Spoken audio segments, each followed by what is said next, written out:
back in 2002, 2003, when I was working as a volunteer, I thought to myself, man, it would be so cool if I could have my own sort of foundation, but I would like to do it on an international basis. I would like to travel around and put clinics up.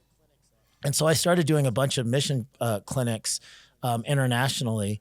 And what I noticed was I loved it. Every time I went, I was like, yeah, I'm going to find a way to carve out 3 to 5 days of every single year to go to a mission clinic. And I found lots of great ones. But what I found out was that like I would go out there and we would do great work. We would like sometimes be working on picnic tables or sometimes be working in like underneath like ramadas or tents, but often there was no fresh water and we were working with generators and rudimentary instrumentation and stuff. And we would do great stuff and we'd see hundreds of patients. And and then people would ask like, this was amazing. Thank you so much. When are you coming back? And it was always like, you know, a shoulder shrug. Like, I don't know, like we may never come back. So it always left me feeling a little bad for the people that didn't make it, or they just couldn't make it for those 2 days, or maybe they had to travel a little bit too far so they couldn't make it. So my vision was that I was going to create sustainable clinics all throughout the third world. And I wanted to create these clinics so that we could put local dentists in there that could do pre-op and post-op before the volunteers got there.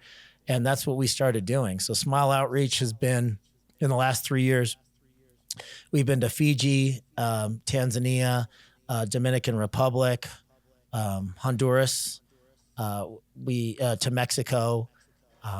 We have plans to go to at least 4 or 5 more clinics to create 4 or 5 more clinics this year.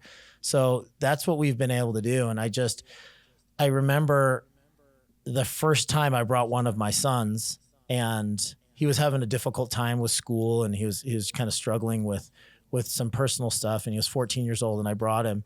And what I saw happen to him when I was on this mission trip with him, his eyes just lit up and it changed him. It changed our personal relationship because we were like in hard conditions, sleeping under mosquito nets with no electricity and like literally like trying to keep the mud from, pooling on the tops of our shoes while we were doing dentistry. Those types of experiences with my kids changed their lives, but it changed my life too. So I've continued to do that.